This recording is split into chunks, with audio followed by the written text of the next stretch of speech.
الكارثه والفضيحه اللي احنا شفناها ديت اكتر واحد بساله عليها مجلس اداره النادي الاهلي. تصدق وتامن بالله النادي الاهلي من غير مدير فني، النادي الاهلي من غير مدير فني. هيطلع لك بكره مجلس الاداره هيقول لك هنعمل غرامه للعيبه، غرامه ماليه، وهنعمل بقى تعنف للعيبه، وهنجتمع بالمدير الفني بتاعنا وهنجتمع باللعيبه.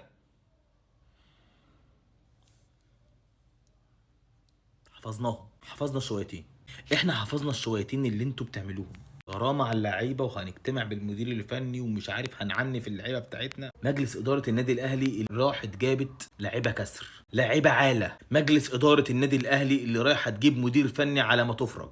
مجلس اداره النادي الاهلي اللي راحت جابت خوسيه بيرو على ما تفرج. مجلس اداره النادي الاهلي اللي راحت باعت 3-4 لعيبه من عندهم عواميد اساسيه في الفريق، وراحه بتخترع وبتشتري لعيبه ما تستحقش تلبس تيشيرت النادي الاهلي وبيدفع فيها ملايين. اسال مين من الكلام ده؟ اسال مين من الفضيحه والكارثه اللي احنا شفناها ديت؟ اسال مين؟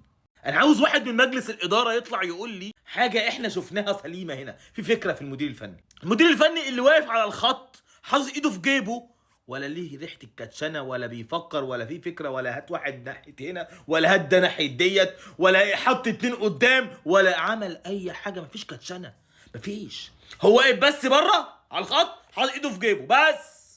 ده اللي انا افهمه، ده اللي انا شفته، وده اللي انا عرفته.